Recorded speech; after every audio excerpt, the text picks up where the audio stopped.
Ya, akan datang malam, tapi sekarang sudah saudara dan saya tahu malam itu artinya jangkauan pandangan kita terbatas. Ya, itu malam juga kita bisa tahu keadaan yang hampir sama ketika kita ada di dalam badai. Ya, di dalam badai saudara ya, itu juga jangkauan pandangan kita itu terbatas. Sehingga kita perlu juru mudi, ya. Kita perlu juru selamat. Jadi sukacitamu dan sukacitaku memang tidak dapat diberikan dan dunia tidak memilikinya sehingga dia tidak dapat memberikannya. Ya, puji-pujian hari ini membuat kita menembus batas, ya, limit dari apa yang dapat kita jangkau dengan pikiran, saudara ya. Bahkan hati kita dari hari ke sehari itu dibaharui, saudara ya. Memang sudah memiliki natur ilahi sehingga dia bisa cerminkan kemuliaan Allah yang hilang atau yang berkurang itu, tetapi dari hari ke hari sekalipun ya saudara ya, sekalipun jasmania merosot ya, artinya dia mengalami namanya ini saudara ya, yang namanya keausan ya, aus saudara ya. Seperti elemen-elemen pembangun sistem, dia akan aus. Lifetime-nya ada, saudara. Ya, kata Alkitab 70-80 tahun. Tetapi saudara yang dikasihi Tuhan, hidup di sini hanyalah persiapan. Ya, kehidupan sesungguhnya adalah ketika saudara dan saya masuk di dalam keabadian atau kekekalan di dalam, ya, di dalam kemuliaan bersama dengan Tuhan Yesus ya. Yesus berkata, Bapa, aku mau supaya di mana aku berada ya mereka pun berada ya, supaya mereka dapat memandang kemuliaanku. Jadi ada satu goal ya, ada satu kerinduan. Aku mau, Yesus mau supaya saudara dan saya memandang kemuliaannya. Bapak Ibu saudara yang dikasihi Tuhan, Petrus berkata ini bukan isapan jempol belaka. Wah, saudara ya. Mungkin ada orang yang bilang atau kemudian bergumam dalam hati, ini ya, ini mungkin hanya ya halusinasi ya. Ini halusinasi mungkin ya. Ini PHP ini ya. Tapi Bapak Ibu ya, tentu saja Allah yang memiliki seluruh jagat ini tahu persis ya. Firman Tuhan berkata dia menyelidiki batin ya. Katanya matanya itu saudara ya seperti nyala api ya, yang menusuk sampai ke dalam hati dan batin. Dalam bahasa aslinya itu jantung dan ginjal saudara. Kalau jantung stop, apa ya lagi saudara ya? Ada yang masih bisa hidup, kalau jantung stop udah selesai ya saudara ya. Ginjal tuh setengah mati, saudara. Ya, belum mati tapi udah setengah mati. Saya pernah melayani seorang yang cuci darah 2 kali, 3 kali dalam seminggu, saudara. Wah, seperti ada ini, saudara. Seperti ada keran di tangannya ya, saudara ya, yang hanya plug and play, saudara ya. Plug darahnya jalan, saudara. Dia lolos 1 hari, wah, saudara ya. Ginjal kan menyaring racun ya, saudara ya. Dia jadi lemas, dia tidak punya. Jadi setengah mati. Allah menyelidiki sampai ke dalam hati dan batin, ke dalam jantung dan hati. Artinya tidak ada yang tersembunyi di hadapannya, saudara. Ya, dia pasti tahu apa yang sedang ditatah oleh dia di dalam kebenaran.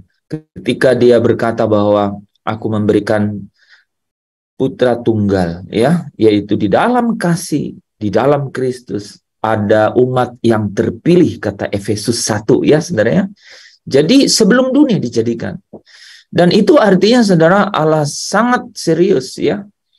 Allah sangat serius dan He is the holy, no, He is the only one. Nah, ketika kita bilang He is the only one, dia hanya satu-satunya. Itu sangat connect dengan the holy one. Dialah yang kudus. Nah, saudara ya, yang kudus artinya dia terpisah sendiri dan tidak ada yang tercemar. Sehingga ke tempat dia itu tidak ada yang najis, saudara. Itu kemudian Wahyu 21-27 berkata apa? Tidak ada yang najis yang dapat masuk ke dalam Yerusalem baru. pasti tidak mudah, saudara ya. Mustahil ya.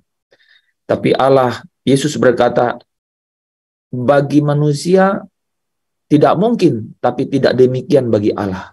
Bagi Allah tidak ada yang mustahil. Ketika orang banyak itu berkata, kalau demikian sedikit sajakah yang akan diselamatkan. Bapak Ibu Saudara yang dikasihi Tuhan, tetapi bagi Allah tidak ada yang mustahil ya. Tidak ada yang mustahil. Ketika engkau dan saya diberi jaminan, saudara, ya, diberi jaminan Roh Allah itu sendiri, maka itu menjadi apa? Itu menjadi privilege untuk saya dan saudara, ya. Itu adalah exousia, ya. Itu adalah bagian, ya. Alkitab mencatat bagian dalam bahasa asli terjemahan lain itu berkata itu adalah harta, itu adalah warisan, saudara, ya. Untuk memperoleh seluruhnya, ya. Untuk memperoleh, yaitu apa? Penebus untuk menjadi milik. Kalau saudara ingat diagram ini, ya, kita belum selesai. Mungkin kita udah lewat, tapi kita belum selesai. Saudara ingat ya, Roh Kudus jadi jaminan. Efesus 1 ayatnya yang ke-14 ya, dan Roh Kudus yang adalah jaminan bagian ya supaya kamu memperoleh seluruhnya, yaitu penebusan untuk menjadi milik Allah. Nah, kita sudah sampai di area ini ya, saudara ya, di area ini ya. Kita sampai di sini dan kita bicara mengenai apa, saudara? Mengenai dimerdekakan untuk dapat meraih kemenangan. Dan orang-orang yang menang ini, dialah yang akan, apa saudara? Semakin kaya di dalam kemuliaan. Semakin kaya dalam kemuliaan. Itu yang disebut di 2 Korintus 3 ayat 18. Di dalam kemuliaan yang semakin besar. Gitu ya. Sampai dapat mencapai satu puncak, saudara. Nah, puncak apa ini? Ya. Puncak dari kemuliaan itu adalah kemuliaannya Allah. Ya, nah kita akan dapat melihat itu nanti. Nah, saudara, saya akan menuntun saudara ya malam hari ini ya untuk melihat satu filosofi di balik ya ketaatan akan hubungan dan status dan ketaatan akan aturan dan syariat untuk kita bisa lihat bagaimana perjalanan kemuliaan itu. Nah, lebih detail nanti kita akan lihat ini juga nih, saudara. Ya, kita akan lihat ini. Ada perjanjian yang baru yang menuntun kepada hidup ya, kepada hidup yang benarkan ya, yang dituntun pada pembenaran. Tapi ada perjanjian yang pertama ya, perjanjian yang pertama yaitu hukum yang tertulis pada loh batu memimpin pada penghukuman, saudara. Bapak Ibu Saudara yang dikasihi Tuhan, saya tidak mungkin dapat menjelaskan ini dan saudara bisa mengerti. Tapi cara satu-satunya adalah ketika rohnya yang dimeteraikan di dalam engkau dan saya, boleh bilang amin. Rohnya yang dimeteraikan di dalam engkau dan saya, saudara tahu, Paulus bilang itu dicemburuinya dengan sangat.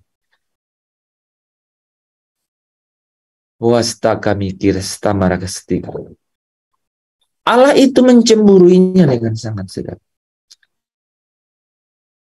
Saudara pasti bisa menangkap kenapa dicemburuinya dengan sangat, saudara. Ya, ya, Bapak Ibu, ketika Allah ya menyatakan diri kepada Israel ya, kepada umat pilihan itu, dia berkata, jangan ada Allah lain di hadapanku.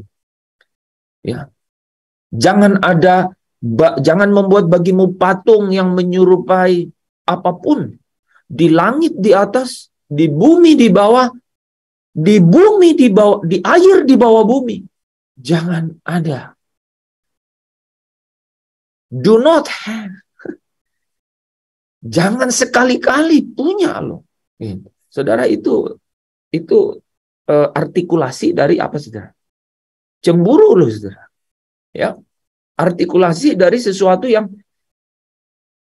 kau tidak boleh, ya, kau tidak boleh berhubungan dengan yang lain. Wah, saudara, ini ya pasti punya pengalaman mengenai ya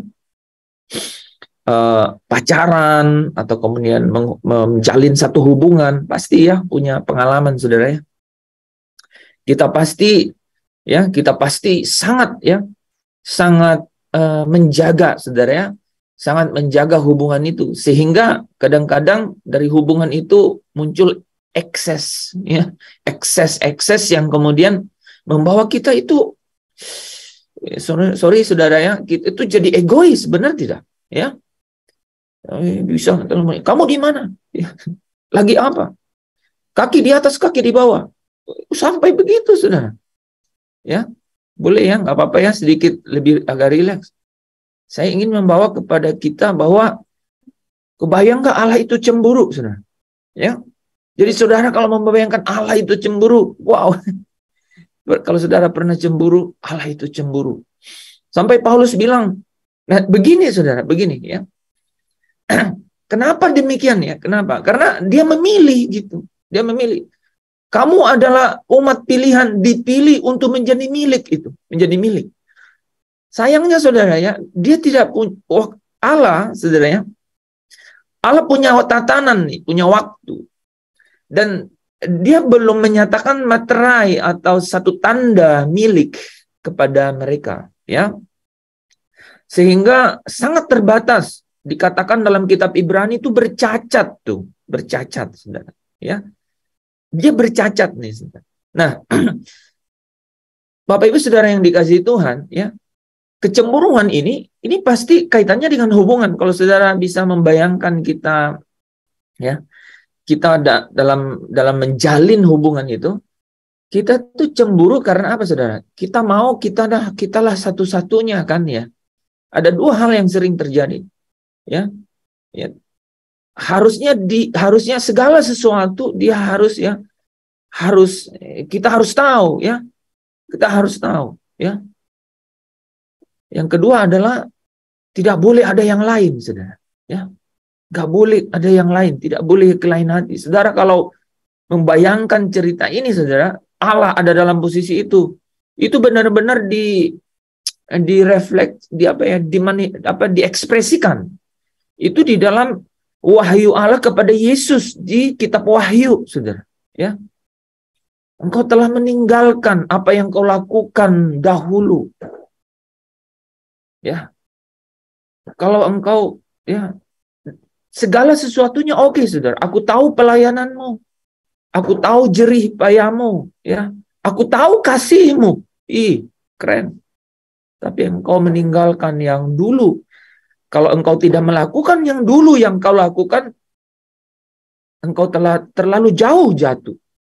Terlalu jauh jatuh, tapi masih pelayanan. Ya. Aku tahu kasihmu. Jadi dia bukan jauh dari Tuhan, saudara. Tetapi kedekatannya dengan Tuhan, ya sampai ada kata-kata, jangan sampai wah ini saudara, aku mengambil kaki Dian itu daripadamu. Tahu nggak saudara, kaki Dian itu apa artinya? Ya. Itu bukan berarti adiknya Ibu Devi, saudara ya, kaki Dian itu. Adiknya Bu Devi namanya Dian, saudara. Kaki Dian itu tahu nggak? Itu jemaat, saudara. Jemaat. Jangan sampai mengambil apa, saudara? Aku Allahmu, engkau umatku. Jangan sampai status itu tuh dicabut tuh. Wah, artinya apa? Ini mengenai hubungan, ya. Itu, saudara. Jadi kalau engkau tidak balik kembali kepada yang semula yang kau lakukan, ya, katanya, you and me, ya, tidak ada lagi hubungan. Itu maksudnya tuh. Artinya aku cabut, aku angkat kaki Dian, kau bukan lagi jemaat. Hubungan, saudara. Oke, nah saudara yang dikasihi Tuhan, ya, untuk mengerti perjanjian gini, saudara. Untuk mengerti, ya, kenapa Yesus berkata kepada pemimpin muda yang kaya itu, ya. Dia berkata kepada pemimpin muda yang kaya itu, kalau engkau hendak sempurna, karena dia bertanya bagaimana untuk masuk ke dalam kerajaan Allah, ya. Aku sudah melakukan ini, apalagi yang kurang, apalagi yang baik yang kurang kulakukan. Gitu ya. Perbuatan baik apalagi yang kurang. Saudara bayangkan, perbuatan baik apalagi yang kurang. Nah, Yesus berkata kepada dia, engkau hidup secara aturan, tapi you lost of relationship. Kamu miss relationship-nya. Kamu melakukannya tidak tahu alasannya apa.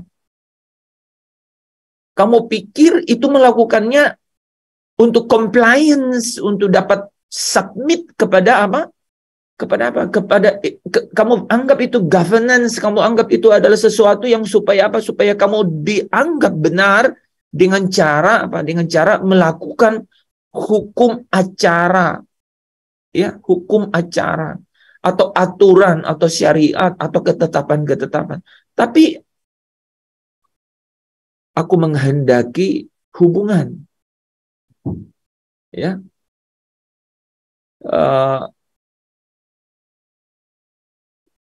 Hosea 4 ya, ayat 6 kalau nggak salah ya. Bukan korban yang aku mau ya, tapi pengenalan akan Allah. Tapi hubungan. Nah, Bapak Ibu sedikit saja 6 ayat 6. 6 ayat 6 ya. Oke. Jadi kita kadang menjalani hidup keagamaan, boleh kita sebut itu dulu ya. Hidup keagamaan dengan ketaatan ya, yang sifatnya apa? Ketaatan karena aturan syariat atau ketetapan. Sehingga teman-teman pernah nggak nih merasa satu pengalaman gitu ya, ketika melakukan sesuatu yang dianggap gitu ya, saudara anggap sendiri, dan mungkin itu juga sudah menjadi seolah-olah menjadi tidak lagi menjadi rahasia umum gitu ya, bahwa wah, kalau saya kemarin itu saya lepas kata gitu ya, saya berkata-kata atau lepas tangan. Sekarang dulu lepas tangan itu kalau kita atraksi motor gitu ya. Saudara, kalau sekarang lepas tangan itu artinya ngirim teks atau berita atau kabar di WA yang tanpa sadar, saudara ya. Lepas tangan nih, lebih cepat tangannya dari pikirannya, saudara. Nah, kemudian kita bilang, waduh, saya salah. So apa yang paling dapat saya lakukan? Kita referensinya jadi apa nih? Aturannya apa nih? Wah, saya harus puasa nih. Puasa nih.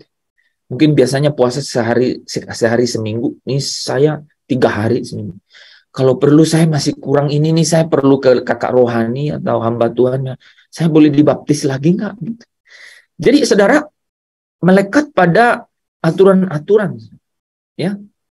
Dan biasanya berakhir pada tidak ada kelegaan, saudara. Tidak ada ketenangan, ya. Di mana ketika Roh Allah itu hidup di dalam kita, ya, artinya dia bertahta di dalam hati kita. Dia maunya ketaatan kita, saudara ya.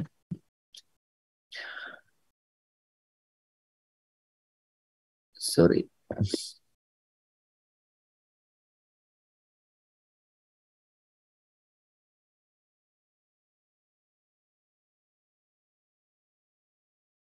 Dia mau, saudara, ketaatan kita itu berkorelasi langsung dengan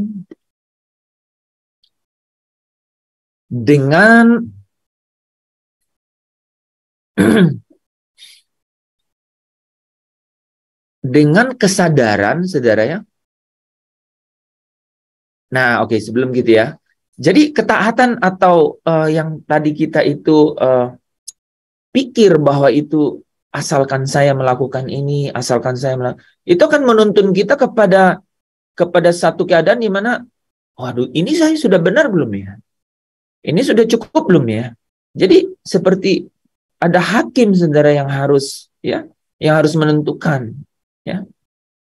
Nah, sementara, saudara ya, sementara roh Allah yang dimeteraikan di dalam saya dan saudara ketika saudara percaya, itu sebenarnya dia itu ingin bersaksi, ya. Kata-kata Alkitab pakai kata itu ya, ingin bersaksi bersama roh kita, saudara ya, untuk menyadari mengenai status saya dan saudara dan hubungan ya saya dan saudara dengan sang pemilik hidup saya dan saudara yang baru itu, yang memeteraikan saya dan saudara itu, ya, bahwa status saya dan saudara di dalam tubuh jasmania Kristus itu kita ditempatkan apa saudara? Kudus, tak bercacat dan tak bercela. Menurut Kolose 1 ayat berapa saudara? 22 ya. Ya. Jadi kematian jasmania Kristus itu menempatkan saya dan saudara kudus, tak bercacat dan tak bercela. Itu kaitannya langsung dengan Efesus 1 ayat 4. Di dalam Kristus Allah telah memilih sebelum dunia dijadikan untuk ya, yaitu satu umat yang tak bercacat, yang kudus, tak bercelah, saudara ya. Nah, sesungguhnya ya,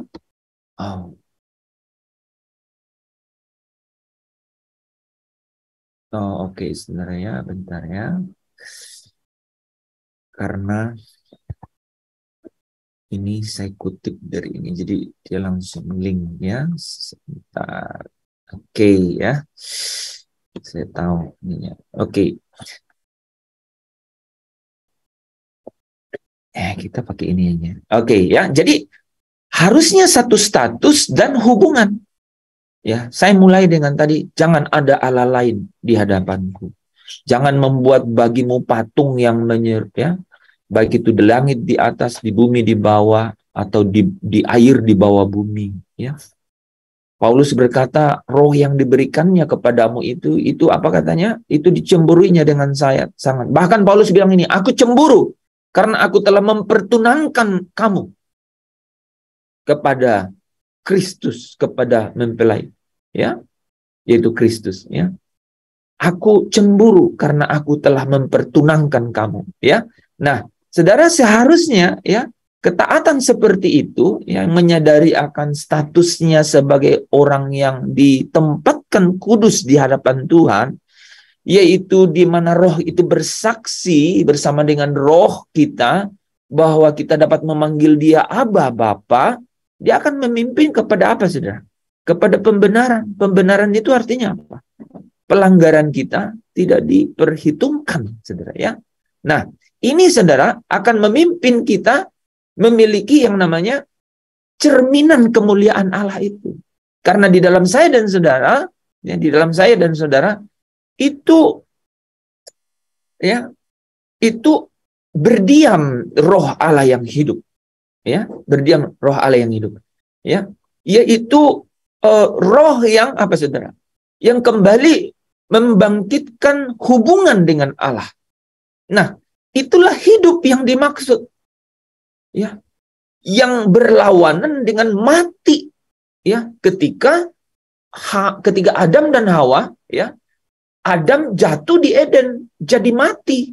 Ya, ya, mati secara rohnya, mati, terputus hubungan. Saudara kalau ingat ada kerub yang dipasang di situ, ada 4 kerub ya, kerubim di surga yang apa saudara ya, yang melayani Allah langsung saudara ya. 2 saudara dikirim ke Eden untuk jaga, nggak boleh, nggak ada hubungan saudara, terputus hubungan, hilang kemuliaan itu. Kemuliaan itu kenapa kok menjadi masalah kemuliaan itu? Karena rupanya kemuliaan itu ini yang menjadi apa? Gambaran unity mengenai umat dan Allahnya. Saudara kalau baca Wahyu 21 itu selalu bicara dan Allah membentangkan dan kemah Allah itu ada di tengah-tengah manusia, ya. Dan ia akan menjadi Allah mereka dan mereka menjadi umatnya, ya. Bahkan di ayat-ayat awalnya Wahyu 21 berkata bahwa dan aku akan menjadi Allahnya dan mereka akan menjadi anak. Ya, kata anak jadi muncul saudara ya. Artinya itu juga yang kemudian dibawa oleh roh Allah yang hidup itu, bahwa mereka ini akan bersaksi bersama roh kita, ya, memanggil ya Aba ya Bapa. Di dalam itu saudara, ya, di dalam itu ada hidup. Hidup itu, dan Yohanes 1 ayat 4 dan 5 katakan hidup itu adalah terang Dan terang itu akan bercahaya. Bercahaya. Saudara dan saya mencerminkan kemuliaan Allah yang apa, saudara? Yang hari ke hari akan semakin besar. Sampai apa? Mencapai puncak kemuliaan di rumah Bapa. Ya, saudara ingat ya. Yerusalem baru itu, kota Allah itu, Bukit Sion itu, ya, tanah air surgawi itu dikatakan apa? Kemuliaan Allah itu apa katanya? Menguasai tempat itu, ya. Nah, Bapak Ibu, tetapi di satu sisi bayangkan, ya, kalau kita hidup dalam ketaatan karena apa, saudara? Compliance, ya, kepada aturan syariat, gitu ya, ketetapan, itu akan membawa kita kepada, ya, pemimpin muda yang kaya bilang apa? Perbuatan baik apa lagi yang harus kulakukan? Yesus jawab, lepaskan dirimu dari apa semua itu, juallah segala milikmu dan bagikan kepada orang miskin, supaya engkau memiliki harta di surga. Itu kata-kata yang penting, saudara. Ya, supaya engkau memiliki harta di surga, maka engkau akan memiliki harta di surga.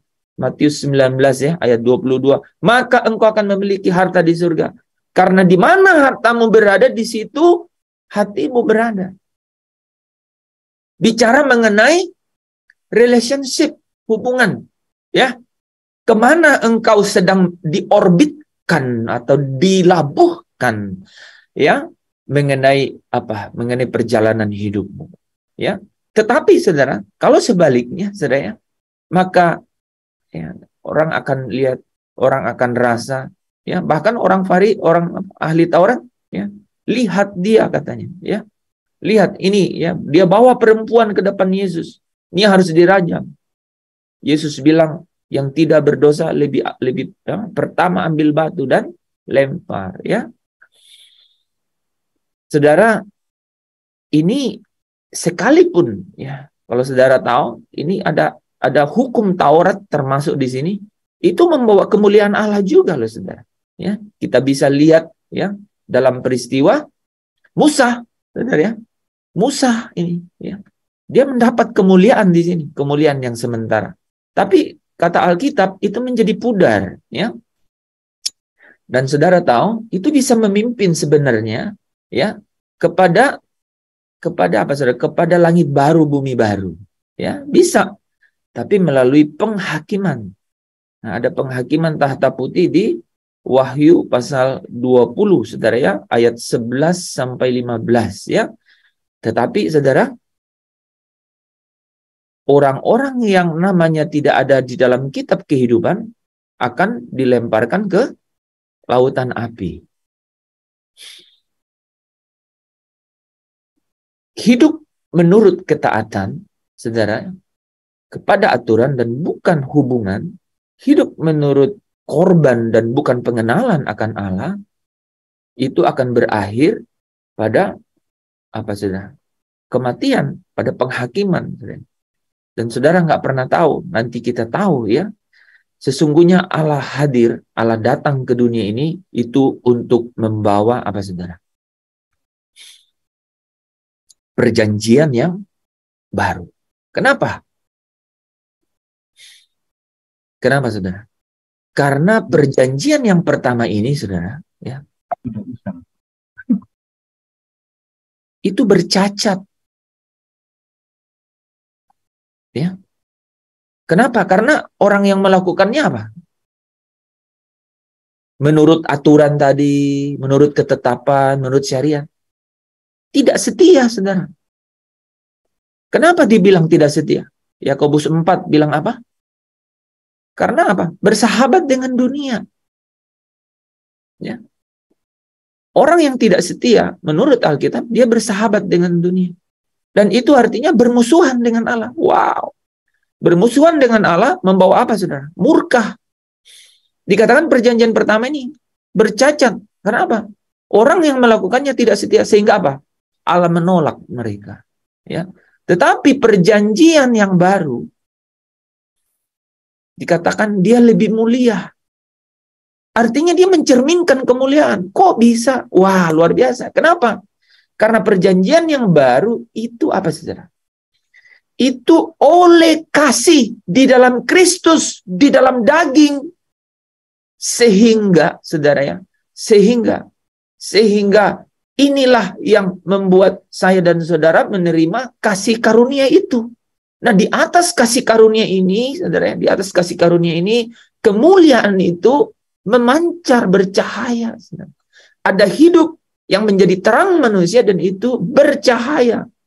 Karena kasih karunia itu. Dia menjadi lebih mulia perjanjian yang baru ini. Nah, mari coba kita lihat ayatnya ya, saudara ya. Ada perjanjian yang baru dan perjanjian yang lama. Nah, mungkin ada beberapa orang yang bisa baca ya. Coba silahkan.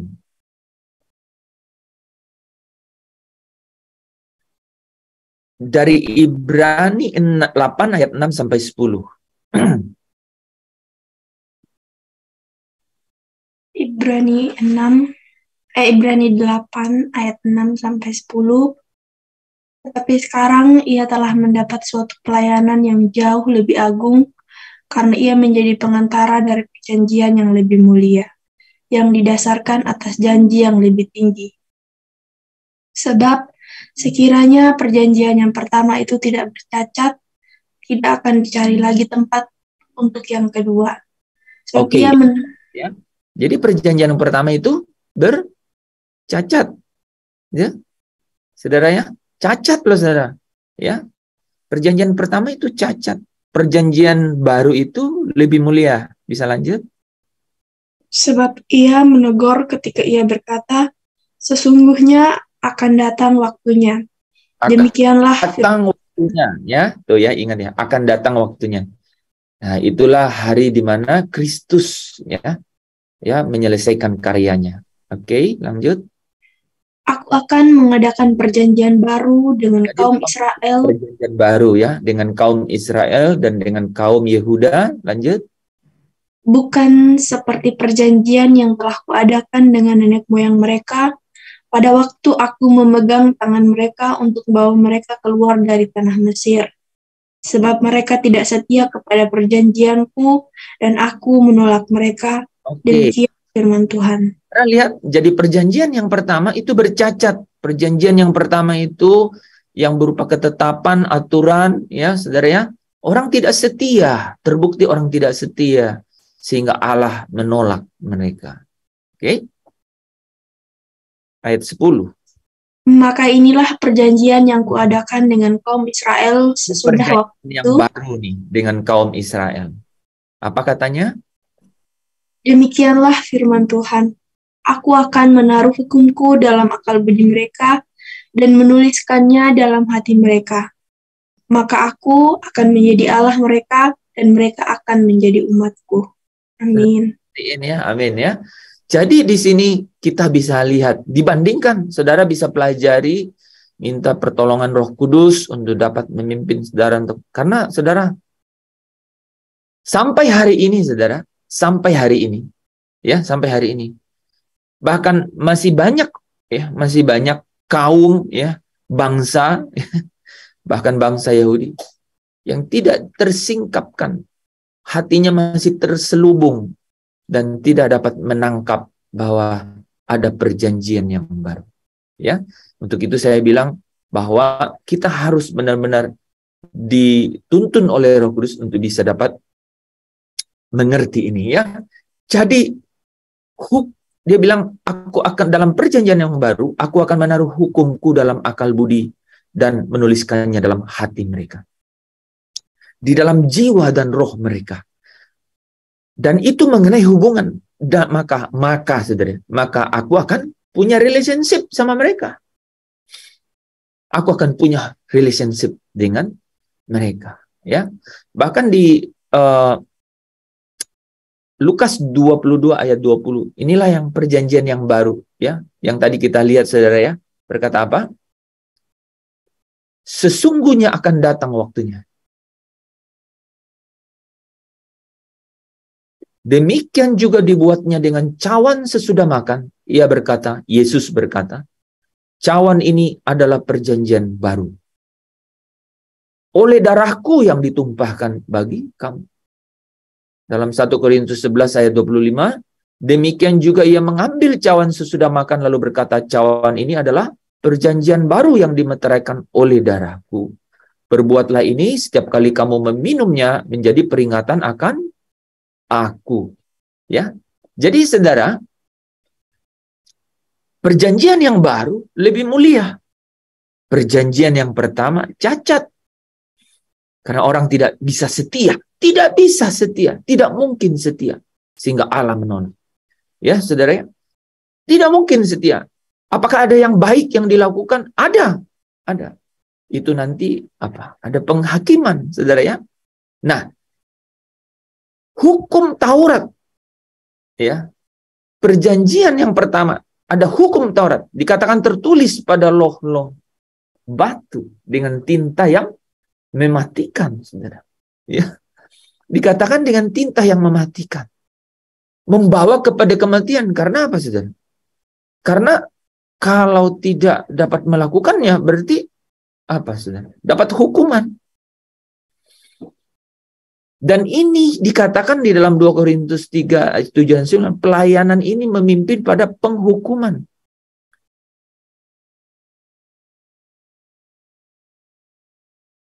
Tidak dapat, saudara, keadaannya itu ya terus dilakukan, tidak dapat melihat hal yang lain, ya. Tidak dapat menemukan, ya, tidak dapat menemukan satu keadaan yang lebih mulia yang lain. Dia hanya terkunci di dalam melakukan syariat, aturan, ketetapan itu. Itu karena apa, saudara?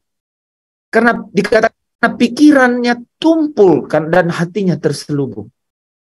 Pikirannya tertutup, dibutakan oleh ilah zaman. Ya, di dalam 2 Korintus 3, ya. Ayat 14-15 dan 2 Korintus 4 ayat 3 dan 4. Pikirannya tumpul dan hatinya terselubung. Tetapi pikiran mereka telah menjadi tumpul. Sebab sampai pada hari ini saudara lihat, selubung itu masih tetap menyelubungi mereka. Jika mereka membaca perjanjian lama itu tanpa disingkapkan. Tanpa disingkapkan, mereka tetap terselubungi hati mereka.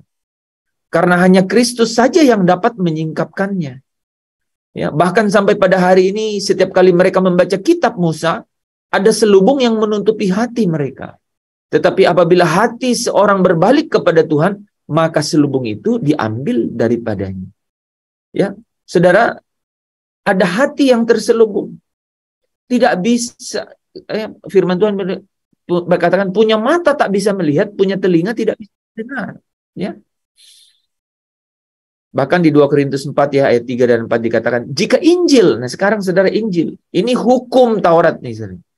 Ini kitab Musa, ya. Ini sekarang Injil.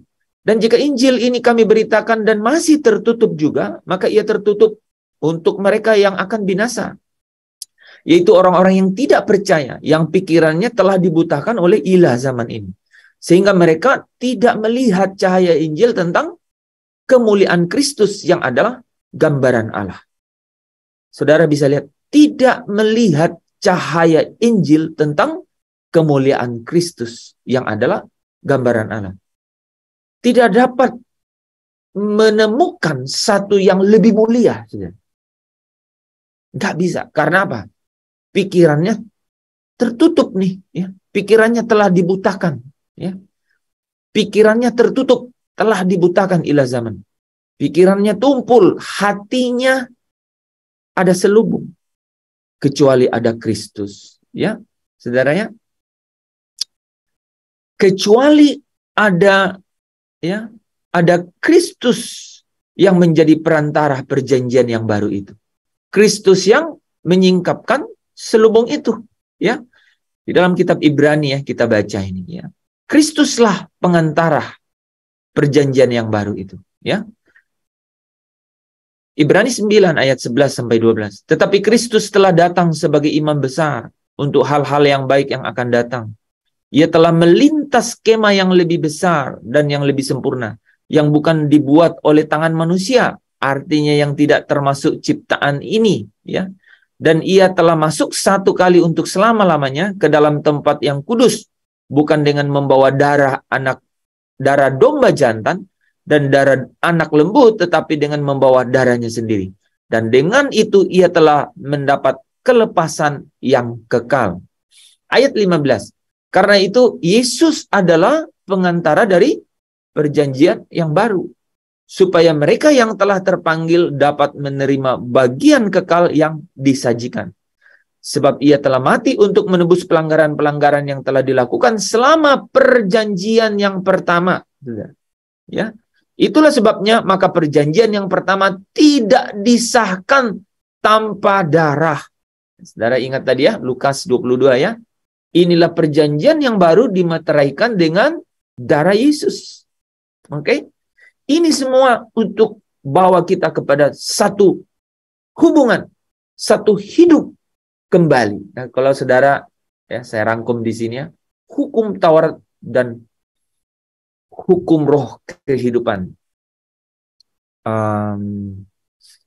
Sebentar ya, kita balik dulu ya. Nah, di sini ya, dia adalah perantara perjanjian baru. Kita kembali ke diagram kita dulu nih ya. Nah, dengan perjanjian yang baru ini, saudara ya,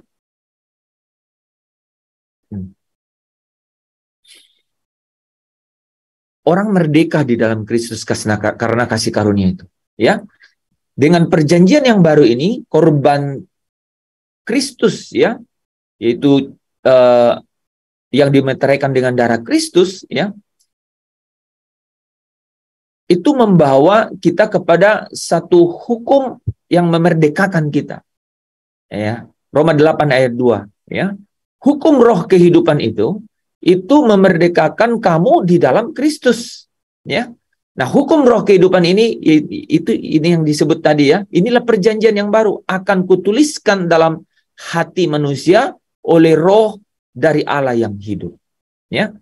Hukum ini ya, hukum ini yaitu roh sendiri, saudara, yang menuliskannya di dalam hati manusia. Menarik ya? Ya. Jadi roh sendiri yang menuliskannya, makanya kita jadi mengerti, oh Roh Kudus yang membawa kita ke dalam seluruh kebenaran. Ya, itulah yang dapat apa, saudara? Kebenaran itulah yang dapat apa, saudara? Menjadi cahaya, ya. Ya, menjadi cahaya. Jadi terang yang ada di dalam kita itu, kalau ya, terang yang ada di dalam kita itu yaitu Kristus, yaitu Roh Kristus, dengan firman itu membuat kita apa? Bercahaya. Itu yang membuat mencerminkan kemuliaan, ya. Oke. Nah, 2 Korintus 3 ya.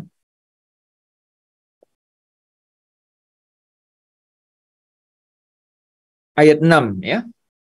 Berkata, ia membuat kami juga sanggup menjadi pelayan-pelayan dari perjanjian yang baru. Ya, yang tidak tertulis, yang tidak terdiri dari hukum yang tertulis, tetapi dari roh.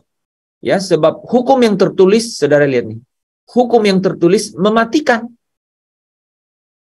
Ya, kenapa? Coba setia tapi nggak bisa setia.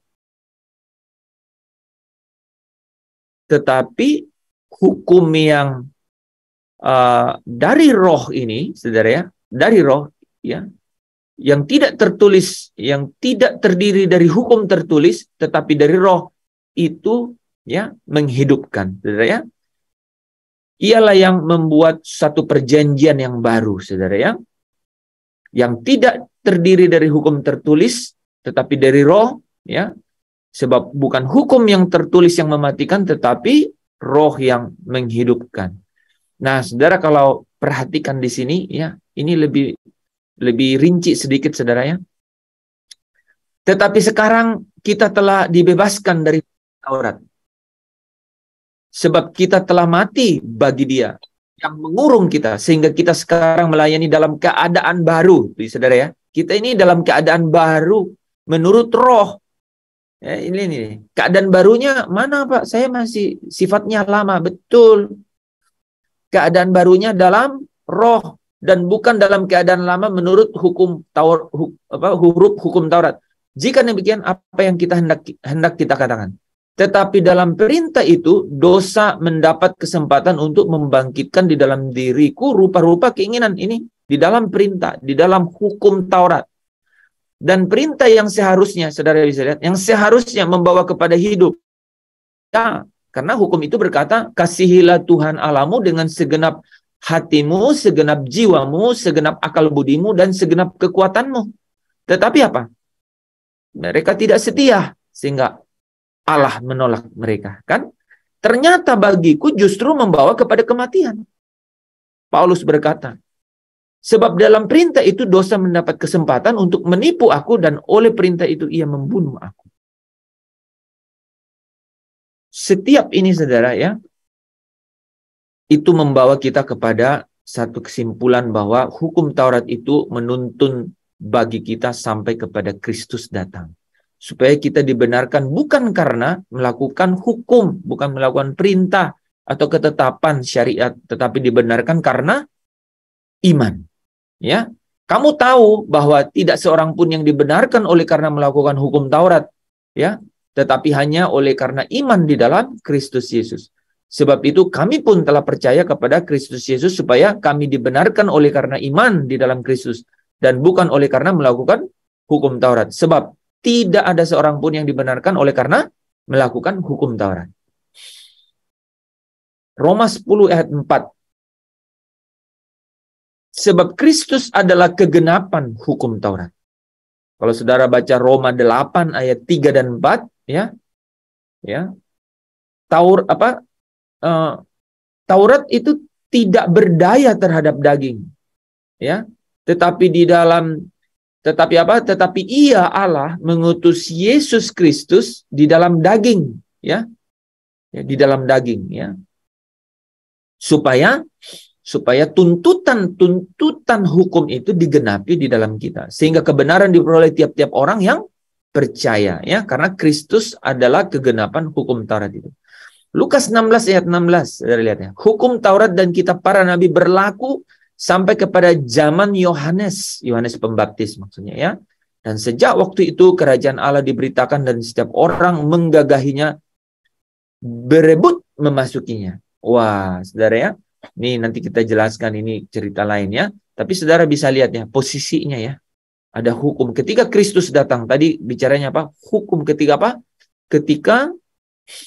Ketika waktunya nanti, ya, saudara, ya. Nah, saudara, ini akan membawa kepada pelayanan yang memimpin kepada pembenaran, ya.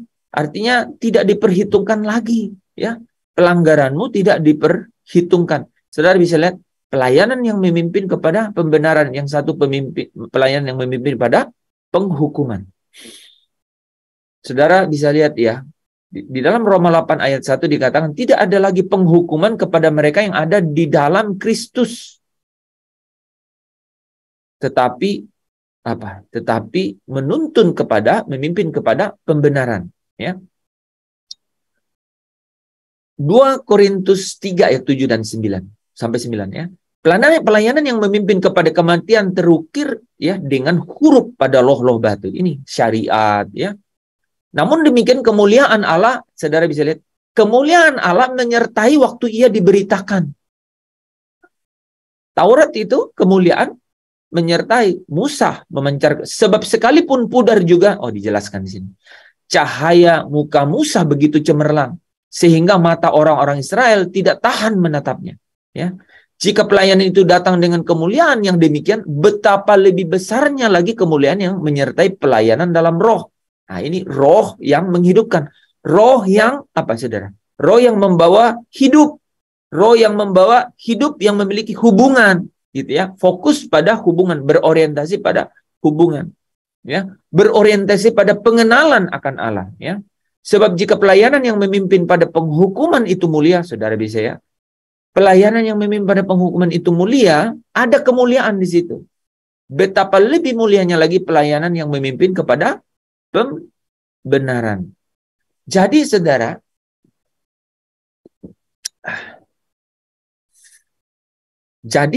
ya, pelayanan yang memimpin kepada penghukuman ini, saudara, ya, yaitu perjanjian yang pertama, betul kemuliaan Allah itu ada. Tadi ada, ya, kelihatannya, tapi sementara. Dan kemudian kita lihat menjadi pudar, kan? Nah, menjadi pudar. Ini kemuliaan yang fana, kan? Kemuliaan yang ada. Orang miliki kemuliaan itu. Tapi kemuliaannya apa, saudara? kemuliaannya tidak dapat menjadi apa? Menjadi sempurna. Kemuliaannya tidak dapat semakin besar. Kenapa? Karena tidak ada pembenaran di situ, tidak ada pengudusan di situ. Karena pembenaran itu hanya datang melalui Kristus, ya, melalui iman kepada pengorbanan Kristus, pembenaran itu. Dan di dalam pembenaran itu, saudara, apa yang terjadi? Firman itu yang berbicara. Roh itu memimpin, ya, memimpin kepada seluruh kebenaran, dan kebenaran ini adalah firman Allah. Firman Allah ini menguduskan, saudara, ya, dan itu memimpin kepada kita mencerminkan kemuliaan Allah, ya, mencerminkan dari hari ke hari semakin apa? Semakin dimuliakan, ya, semakin dikuduskan sehingga mengalami apa? Pembaharuan. Nah, mari kita coba lihat, ya. Dan kita semua akhirnya apa? Mencerminkan kemuliaan Tuhan dengan muka yang tidak lagi berselubung. Nggak takut pudar. Kenapa? Karena Roh Allah itu sudah dimeterai di dalam. Kok bisa dimeterai? Karena kita percaya. Percaya kepada apa? Kepada apa? Kepada kasih karunia itu, saudara, ya. Dan karena kemuliaan itu datangnya dari Tuhan yang adalah Roh. Inilah puncak, saudara, ya. Puncak dari perjalanan, ya, perjalanan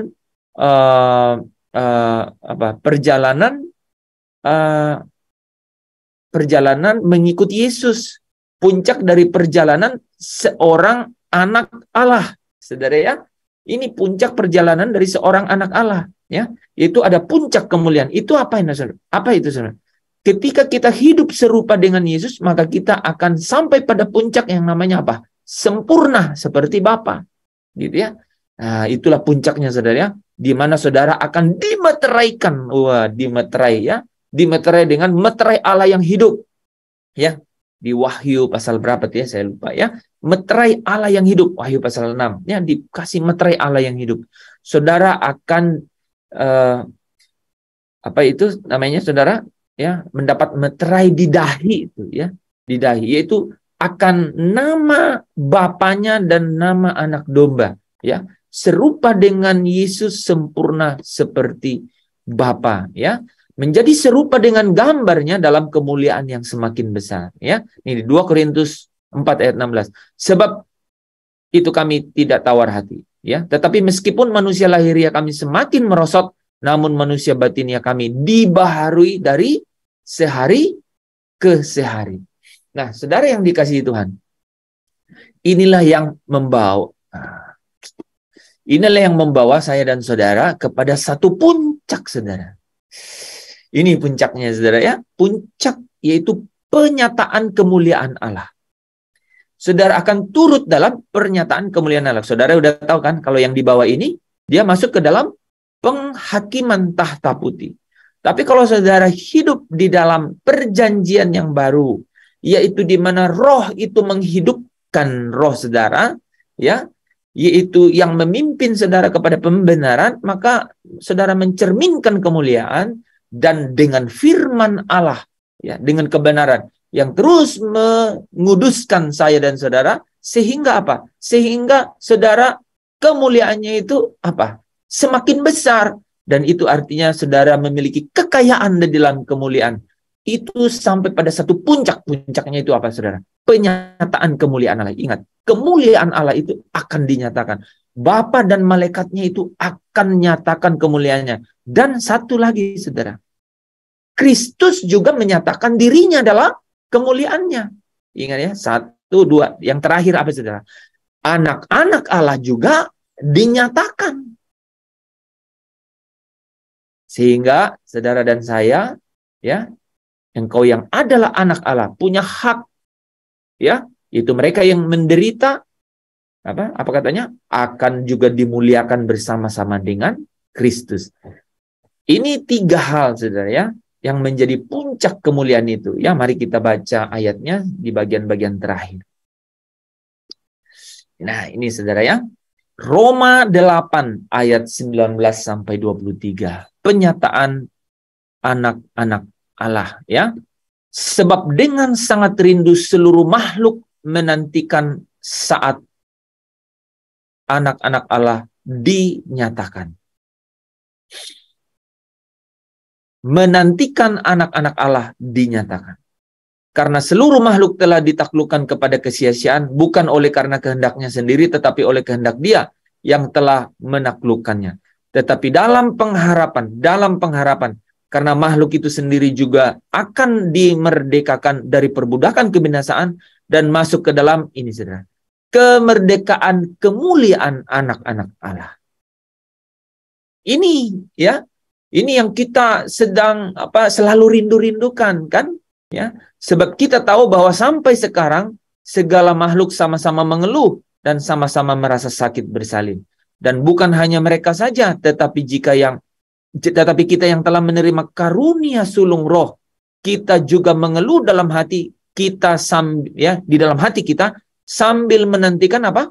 Pengangkatan sebagai anak, yaitu pembebasan tubuh kita. Nah, saudara, kata pembebasan di sini itu sama dengan kata penebusan kita sebagai milik Allah dalam Efesus 1 ayat 14.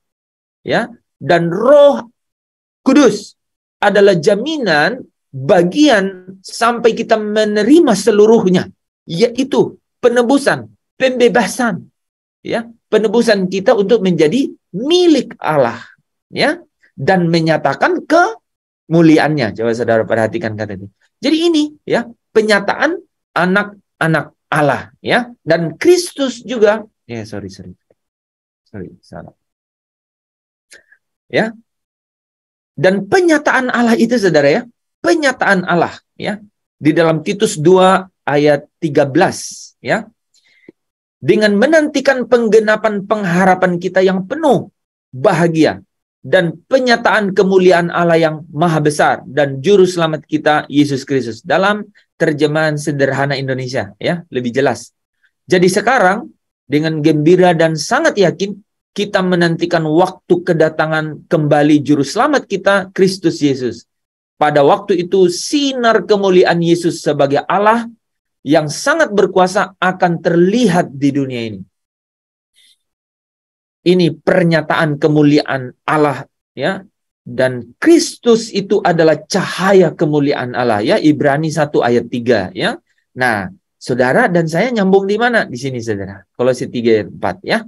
Apabila Kristus yang adalah hidup kita, ya, menyatakan diri kelak, kamu pun akan menyatakan diri bersama dengan Dia di dalam kemuliaannya, ya. Saudara yang dikasihi Tuhan,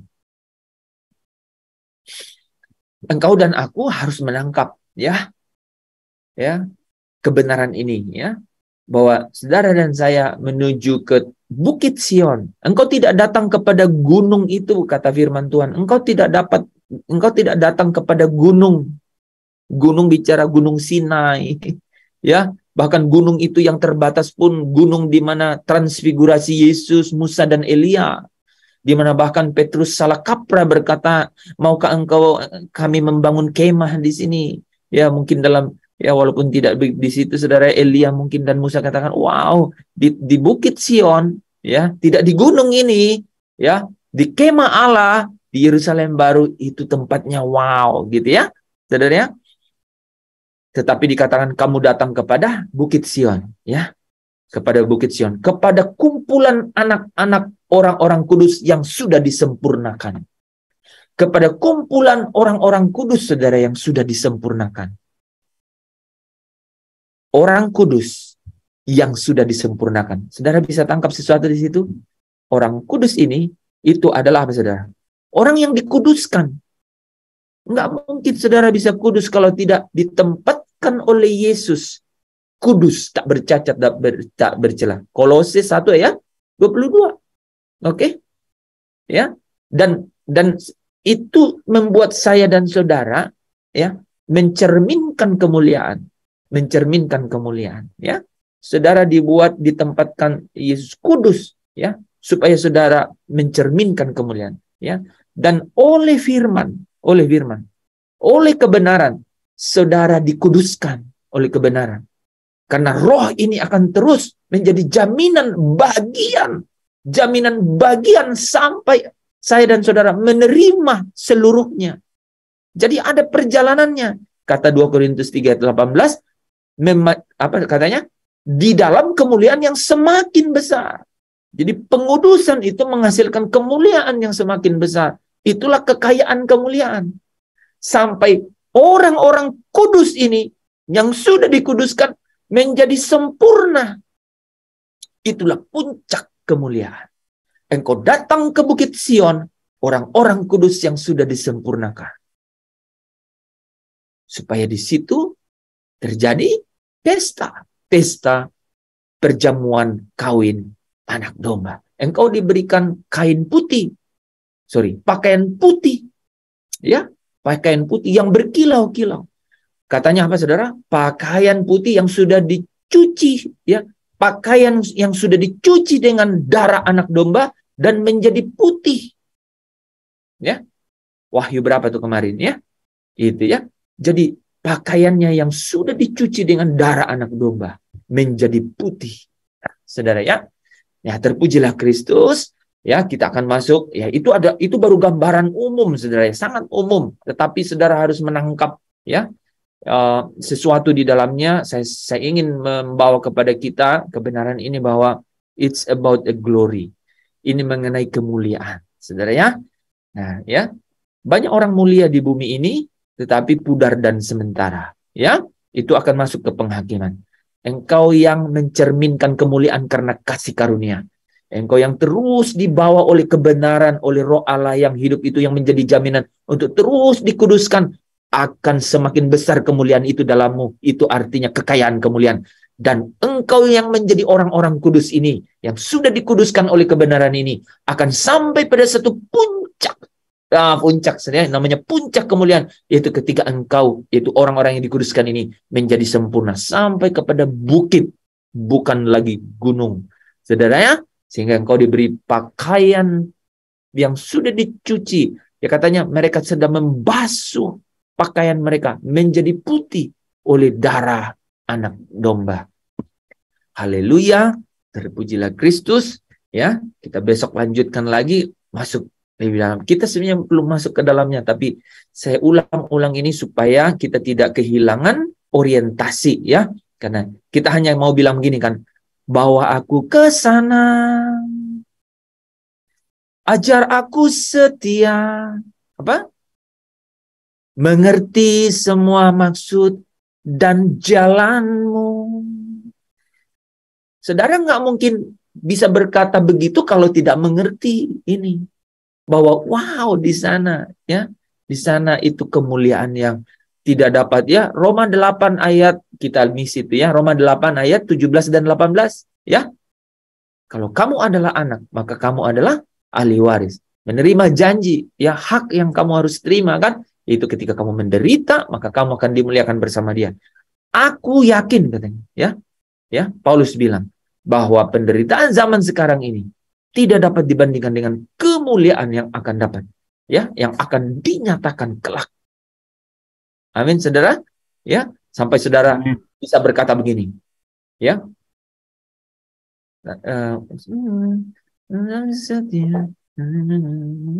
Tak ku ingini lagi indahnya dunia ini, karena ku yakin yang kau sediakan sempurna. Ya, karena ku yakin yang kau sediakan sempurna. Wah, paradigma ini, ya, tatanan, bukan paradigma, saudara. Tatanan ini, saudara, itu harus dibangun di dalam atmosfer pikiran kita, kemudian di dalam cakrawala batin kita ini, hati kita, ya, sehingga kita memiliki imajinasi itu tanpa batas. Ya, saudara tahu ya. Jadi sempurna itu, sekarang ngerti ini. Itu bicara dimensi kemuliaan, saudara. Sempurna itu bicara dimensi kemuliaan. Dari kehilangan kemuliaan menjadi mencerminkan kemuliaan, semakin besar dalam kemuliaan dan mencapai puncak kemuliaan. Ketika orang-orang kudus yang memiliki kekayaan kemuliaan ini nyampai ke apa saudara? Orang kudus yang disempurnakan sampai kepada bukit. Ya, itu Bukit Sion, ya. Tanah air surgawi Yerusalem baru, ya. Ibrani, saya lupa saudara ya. Ibrani kemarin kan kita bahas itu ya. 11. Ibrani 11 bukan? 11 ya. Oke. Bapak Ibu, terpujilah Kristus. Aku berdoa supaya Roh Kudus, ya, kita berhenti di sini berbicara, tetapi Dia akan terus berbicara kepada engkau dan saya. Kita masing-masing menyatakan setiap kebenaran itu, ya. Karena kalau demikian maka kemuliaan engkau akan temukan di dalam hidupmu, sehingga apa saudara? Sekalipun ya manusia jasmani ini merosot, tapi manusia batinianya semakin diperbaharui dari sehari ke sehari. Haleluya, terpujilah Kristus. Amin. Bapa di dalam kerajaan surga, kami mengucap syukur malam hari ini untuk setiap kebenaran yang boleh kami dengar.